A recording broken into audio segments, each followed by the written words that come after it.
दीप्ताय पितृभ्ये च महायोगिये च स्वाहाय सुधाय नित्यनेम नमो नमः।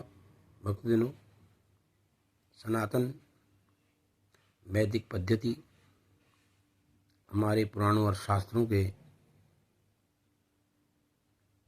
रिसर्च अध्ययन से मानव जीवन एक सफल ऊंचाई तक प्राप्त हुआ है और होता आया है।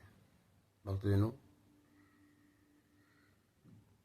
हमारे जीवन में वार, नक्षत्र, तिथि, योग, करण, 5 जो तत्व हैं जिन्हें पंचांग कहा गया है, 5 अंग कहा गया है, इनका महत्वपूर्ण स्थान है, जिसमें पितरों के लिए अमावस्या तिथि और देवताओं के लिए पूर्णिमासी की तिथि सर्वश्रेष्ठ मानी गई है। एक माह में हमारे एक अमावस्या और एक जो है पूर्णिमासी आती है।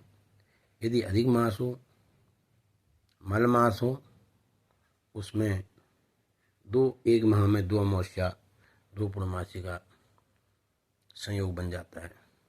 भक्तजनों, आज बगुल अमावस्या है, बहुत कृष्ण पक्ष की अमावस्या है।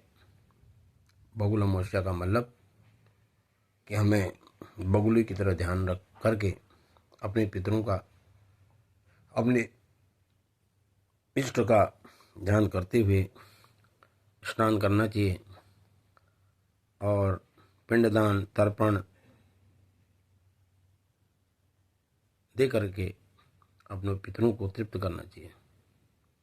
भक्तजनों, बगुल अमावस्या और मौनी अमावस्या, माघ मास की जो कृष्ण पक्ष की अमावस्या आती है, सभी अमावस्या में श्रेष्ठ अमावस्या माना गया है। मौनी का मतलब उस दिन मौन रहने से, मौन व्रत करने से आपके अंदर के सभी रोग, नवग्रहों की शांति अपने आप हो जाती है। तर्पण करने से, दान करने से पितृ परिपूर्ण हो जाते हैं। इस अमावस्या के दिन देव और पितर, मन और बुद्धि दोनों का तीर्थ में मिलन होता है। उसमें देव और पितरों का जो मिलन होता है, उस मिलन से हम जितना भी दान पुण्य इत्यादि करते हैं, स्नान करते हैं, तर्पण करते हैं, उससे जो हमारे नवग्रह और हमारे द्वारा मनसा वाचा कर्मणा से किए हुए जो कर्म हैं, उनसे हमें शांति प्रदान होती है। नवग्रहों के प्रकोप, शनि की सरसाती, राहु, केतु, शुक्र, सूर्य, जितने भी हमारे ग्रह हैं, 9 के 9 ग्रहों का जो समन्वय बनता है, उस दिन क्षीण अवस्था बन जाती है, क्योंकि चंद्रमा मन का स्वामी है। अमावस्या के दिन चंद्रमा क्षीण अवस्था में होता है। जो मन का स्वामी, हमारा मन जो है चंद्र दोष से परिपूर्ण होता है, क्योंकि उस दिन चंद्रमा की शक्ति हमारे जब मन में नहीं होती, जब मन में शक्ति नहीं है तो शरीर में शक्ति नहीं होगी। शरीर में ही 9 के 9 ग्रह विराजमान हैं, तो उसके लिए हर अमावस्या को तर्पण, दान, पिंडदान अवश्य करना चाहिए। भक्तजनों, बगुल अमावस्या से, आज के दिन से मौनी अमावस्या जो कि 9 फरवरी तक को हुई, तब तक आप लोगों ने नित्य काले तिल डालकर स्नान करना है। वैवाहिक यदि किसी का कार्य रुक रहा हो, किसी के बच्चों का विवाह नहीं हो रहा हो, यदि वो नित्य काले तिल डालकर स्नान करे और सायंकाल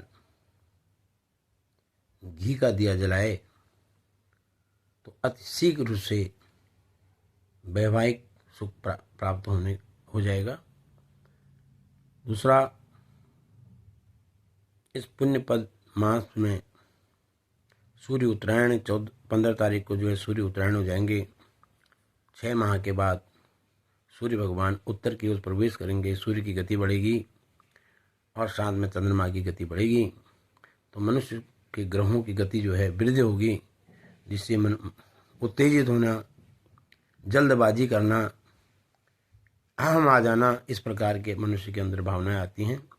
इसलिए अगले मौनी अमावस्या के दिन आपको मौन रह करके भगवान का ध्यान करना चाहिए, जिससे हमारे देव और पितर, हमारे 9 ग्रहों के अरिष्ट को, हमारे अंदर के रोग को, विकार को, उदर संबंधी विकार को, बुद्धि संबंधी विकार को, नसों संबंधी विकार को, मानसिक स्थिति को और सभी प्रकार के जितने विकार हैं उनको काले तिल से स्नान करने से रोग मुक्ति हो जाएगी, बाधाएं दूर हो जाएंगी, जिससे कि आप लोग एक सुख और संपन्न जीवन व्यतीत कर सकते हैं। तो अवश्य सनातन धर्म के अनुसार हमें अपने नियमावली का पालन करना चाहिए, और जो इस नियमावली का पालन करता है वह स्वस्थ अवस्था में और सम्मानजनक जीवन जीते हुए मोक्ष की प्राप्ति करता है। भक्तजनों,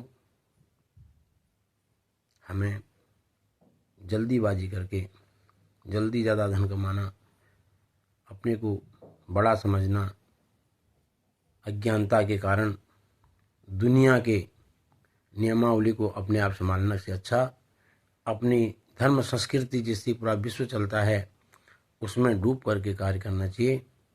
तो अवश्य ही आपके बिगड़े हुए कार्य मौनी अमावस्या और बगुल अमावस्या के दिन स्नान करने से, इनके बीज में दान पुण्य, पूरे माघ मास में दान पुण्य इत्यादि करने से, पौष मास में दान पुण्य करने से आपका हर कार्य सिद्ध हो जाएगा। ओम नमो नारायण।